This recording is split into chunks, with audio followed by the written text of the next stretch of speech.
Good evening and welcome to another Mothman podcast. This is again one of our August podcasts of 2019. And tonight we're going across the pond and we're going to visit with a friend of ours called Ray. Ray works in a radio workshop there in England. And this is one of his tales. In the very early days of AM CB radio, when it was illegal in the UK, a few of us, only a handful of us, had AM rigs, which was great fun. But it's not so much the CB radio that's the point of this video. We're back to ghostly things again. I don't like telling these ghost stories because, as someone said, you get ridiculed and laughed at. I'd hardly go down the pub, for example, and say to the lads, "Oh, guess what? Just been on the CB radio talking to a ghost." Yeah, right, okay. Fine, you need help, you better go and see someone. But this, well, you come to your own conclusion with this one. It was decades ago when I was misspent youth, illegal AM CB rig in my car. As I say, there were probably only 6, 8, maybe 10 of us locally that were actually on AM. This was even the early days of illegal AM CB. I mean, that did take off to quite an extent. And then, of course, legal FM came in, which basically wiped out AM. Anyway, right, where do I begin? There's a car park up the downs back of my town. Drive up the track. There's a car park up there, which was great. You could see over the town. You could see over to the sea as well and everything. Good spot for CB. People further afield, like in Brighton that way or wherever this way, you stood a good chance of having a chat with them. I went up there one night. It was also a kind of lover's lane thing, where couples used to go up there in their cars. I don't know what they were doing. They weren't on the CB, I know that. I went up there one night and I was just flicking around the channels. It was dark. I don't know what time it was. It was summer. Anyway, it was dark. Must have been 10 o'clock. Just flicking around on the channels. Nothing going on. So I was a bit disappointed. I thought, that's a shame. I'd come up there especially. I gave a call out. Anyone around, anyone about.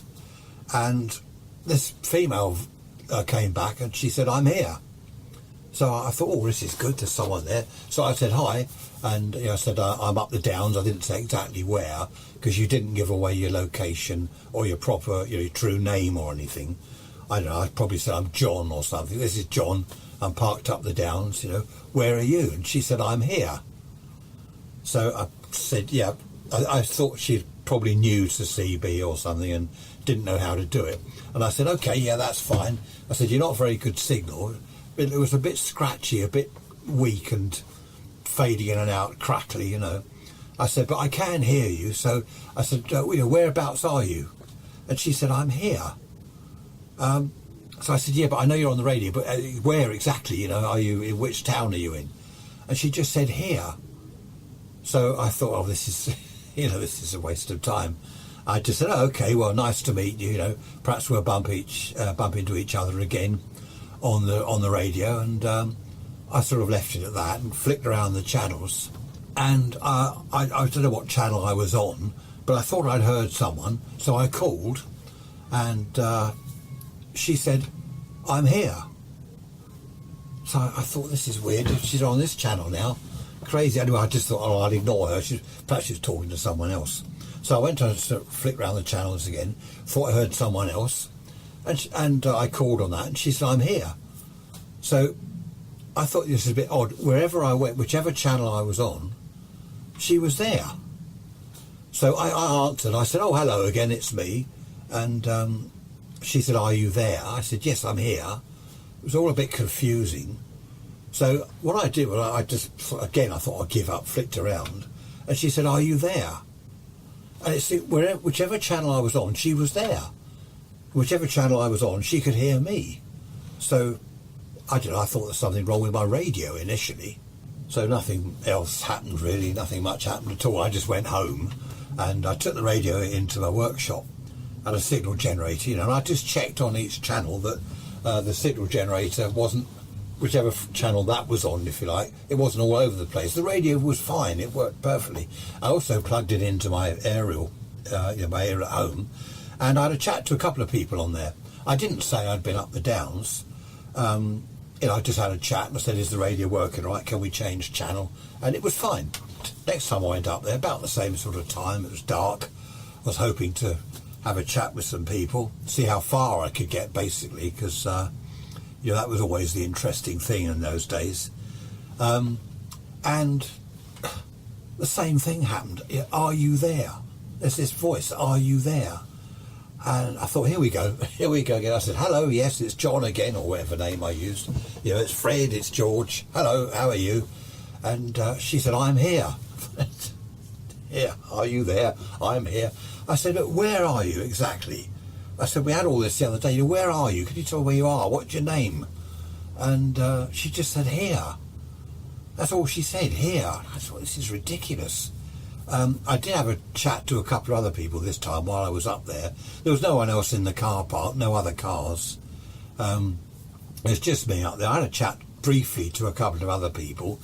But she, even when I was talking to them, she was saying, are you there? And I'm here, and things like that.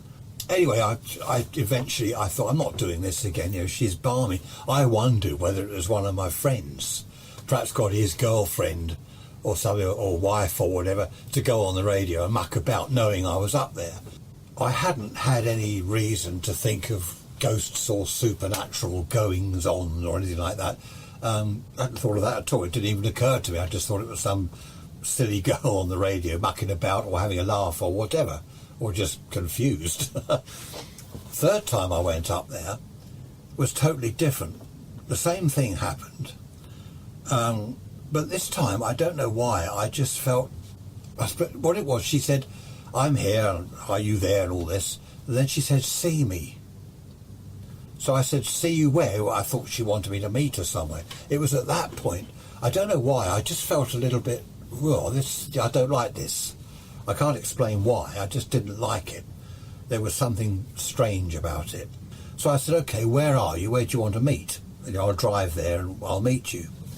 And she just said, see me. And I just, okay, yeah, see you, yeah, I'll see you whenever.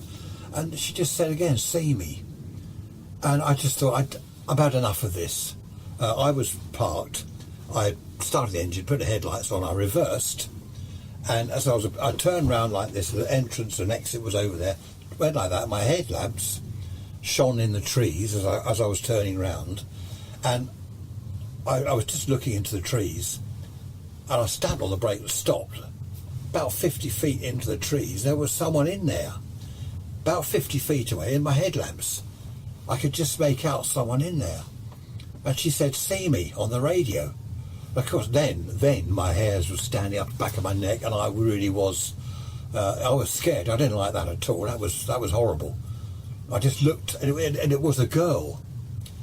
I didn't hang about. I put my foot down, screech of tyres, and I was off out of the car park, all the way down the lane, back to the town, civilization. I didn't like it up there at all. If you said describe her, I would say just look at a ghost in a movie. You imagine a ghostly woman or girl in a movie in the woods, and she'd have like long hair, a long white night dress type thing on, that sort of ghost image that you see on the telly. That's exactly what it was like. She looked like, she's got a night dress on. As I say, about 50 feet into the woods, I could see through the trees in my headlights. I didn't know what to think. I just didn't like it. I just went home. I was awake half that night, just picturing this girl in the woods. I thought various things. As she sort of sleepwalking, as she come out of a house somewhere, because there were some houses down the lane further. But I thought, well, no, she's not sleepwalking in the woods. And anyway, that was that. I sort of tried to forget about it until the next weekend. I had this sort of girlfriend. I say sort of because, well, that's another story. I won't go into that now. So I had this sort of girlfriend. We were going to go out for a drink, at the weekend, so I picked her up, and she saw the CB. She said, "Have you spoken to anyone on it yet?" She took a mild interest. So I said, "Actually, what we'll do before we go to the pub, we'll just go up the top of the hill, and I'll see if anyone's around." She liked the idea of the CB, because don't forget, there were no mobile phones, no internet, no computer. This was to her a new form of communication. All she had at home was a sort of parent's telephone. So yeah, we drove up the hill, and I felt, silly thing to say, I felt a lot more secure because she was there. I don't know what she could have done, had this person come out of the woods or whatever. But anyway, we drove up there, and I parked so we could overlook in the town and the sea. And it was night time again. It was sort of darkish, and I called on the CB, see if anyone was about, anyone there, anyone around. And I'm here. This voice again. I just add here that I tried this various other places, like other car parks. There was another place up the downs further away. This only happened here in this one car park. Didn't happen anywhere else. Didn't happen at home, anywhere else in the town. Just this one spot, which I began to, after seeing the person in the woods, I began to think along the lines of ghosts. I was telling myself, well, this is daft, but I suppose that was the only explanation I could come up with. Daft one though it was, what else could it be? Anyway, there we are. We're up the downs, and I'm on the microphone, and this, "Are you there?" "Yes, I'm here." We got all this going on again, and my girlfriend, she said, "Have you spoken to her before?" I said, "Yes, each time I've come up here." I sort of briefly said, I think she's a bit balmy. I don't know where she is. She won't even say what her name is or anything. And she said, "Well, let me talk to her." So she grabbed the microphone. She said, "Hello, are you there?" This is my girlfriend. And this girl said, "Yes, I'm here." She actually said, "Yes, I'm here" this time. Like 3 words more than the usual 1 or 2. "I'm here," or just "here." So my girlfriend said, "What's your name?" And this person said, "Angela." Now, the radio was, the signal from this person was sort of weak and crackly and that, but you could make out what she was saying. So my girlfriend said, "Where are you?" And of course then she said, "Here." So then she said, "Yeah, well, okay, where? Can we meet you? Whereabouts are you? Where are you now?" Sort of physically. I remember her saying physically, because that stuck in my mind. So I thought, physically, I don't think she is physical. And anyway, the girl just said then, she said, "See me." I turned round to have a look into the woods, but of course it was dark. I couldn't see. I was facing the wrong way to put my headlights on. So my girlfriend's trying to get information out of her. This Angela wasn't really saying much apart from "see me." So I said, "Let's go." It was getting late. I said, "Let's go. The pub will be closed at this rate." And she said, "Okay, yeah." She just said goodbye to this Angela, and all the girl said was "see me." So I backed up, did the same thing, drove round. This time, as the headlights are going through the woods, I stopped and just made out I was mucking around with the CB or something. And my girlfriend said, "Who's that in the woods?" And I looked, and there she was, again, about 50 feet in. Quite clear, or in the headlights at night, and 50 feet away, but still quite clear. There she was. So, I hadn't said anything about seeing people in the woods. I hadn't told anyone that. So I said, I can see, yeah. And she said, "Who is it?" And I don't know, probably someone walking a dog. I tried to make light of it. Someone walking a dog or whatever. And she said, "Well, I don't walk dogs in the woods at night in the dark." I said, "I don't know, perhaps she's with her boyfriend, perhaps they're mucking around in the woods." She said, "What, in the pitch dark?" And she said, "Anyway, she's got her nightdress on." And I just didn't like it at all. I was petrified, to be honest. So I said, "Right, let's go to the pub. I'm not hanging around here, let's go." And we went. I drove off, screech of tyres again, drove off, and we went to the pub. Of course, all the conversation was this girl in the woods. I didn't sort of relate to the CB and the girl. I didn't put 2 and 2 together in the conversation. And my girlfriend didn't. until right at the end of the evening when we were going. She said, "You know the girl on the CB?" And I, yes. She said, "That was the girl in the woods." I didn't really want to start talking about ghosts and all that sort of supernatural stuff. And I said, no. I said, she didn't have a radio. How can she be on the CB when she's in the woods? And she said, because she's a ghost. And I just stared at her. And I said, "A ghost?" And she said, you know that, don't you?" And I thought for a little while. I said, yes, yeah, I do. I said, "You're right, she's a ghost." And then we both just sort of sat there looking at each other, and I remember the bell going, "Haven't you got homes to go to and all this?" "Yeah, we got homes to go to." And we left. I dropped her at home, and that was that. Yeah, it was, I didn't know what to think. I knew she was right. I knew I was right. It was a ghost, for want of a better word. Anyway, the days went by, and my girlfriend sort of rang me, "Let's go up there again." I said, "No, I'm not going up there. I'll go down the pub. If you want a drink, I'll go down the pub with you, but I'm not going up there." And she said, okay. So I picked her up. We're going to the pub. As soon as I picked her up, she said, "Right, up the car park." I said, "No, we're going to the pub." No, go to the car park. And I said, "No, I'm only coming out, if I'm only going out with you to the pub for a drink." Anyway, we ended up at the car park, didn't we, in the dark. Yeah, she was a strong-willed little character. Anyway, also I had to park facing the trees, so we could put the headlights on and look into the woods.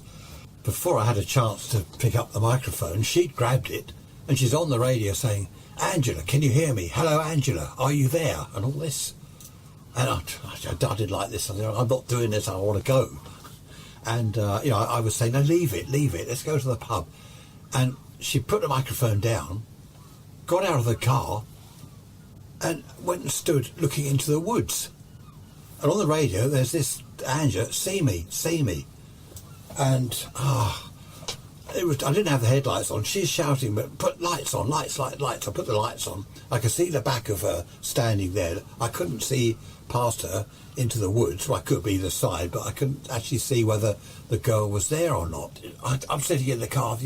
I can't just drive off. I can't leave her in the woods with a ghost. The car doors, the passenger doors open. And I just didn't know what to do. I called. I said, come back. I'm going now. Come back."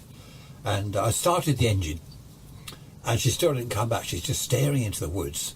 I couldn't see. She was in the way. I couldn't see whether the girl was there or not. Anyway, I sat there. I don't know. It seemed like ages. It was probably only a few seconds. And suddenly, I felt very cold in the car. It was really cold. The passenger door was open, but it was a warm summer night, so I just felt really cold. And then, again, the hairs on the neck, and I thought, this is it. Something is here. I don't like it. Something is here. And engine's running. I'm ready to go. I'm in first gear, foot on the clutch. I'm ready to go like this. As soon as she gets back in the car, which she didn't. And I'm waiting. And something held my hand here. I just felt a hand on mine like that, on the steering wheel. And I thought, it's not my girlfriend. I'm looking at her. I looked beside me. There's nothing there. And that's when I realised that it was this Angela. Well, presumably it was Angela. I could feel that someone was in the car. Anyway, my girlfriend got back in, and immediately she said to me, "She's here." I said, "Don't you start. I know she's here." I said, "She's just touched my hand." I drove off. I really did drive off at speed. And she said, slow down, you're going to crash. And oh dear, it was a nightmare, and it seemed like a nightmare. And we eventually stopped at the end of the lane down the hill, and I was just shaking. She wasn't. She was calm. She was so calm. And eventually we went to the pub, and she was saying, "Oh, this is our first ghost." I said, "What do you mean our first ghost? Like, the first and last." We got to the pub, and she's chatting. We'll go up there again. I never did. We kind of drifted apart.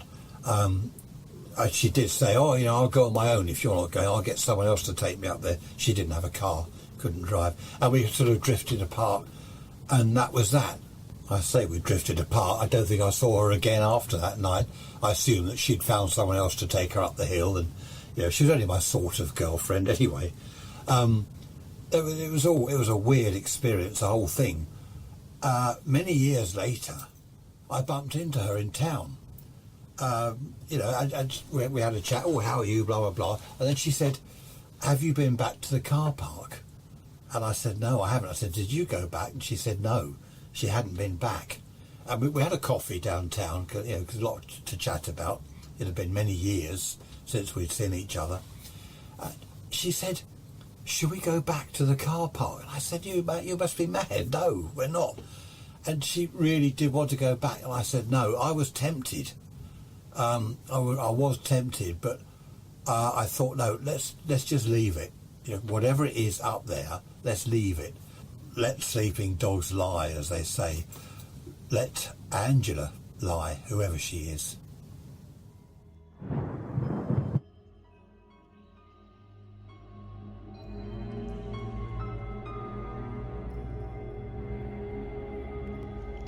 Thank you, Ray. We hope you enjoyed tonight's episode. This is one of those that you've got a non-believer that runs into a situation where maybe he becomes a believer or maybe not. But I think Ray spoke to a ghost on the CB radio. So again, good night from Mothman Radio.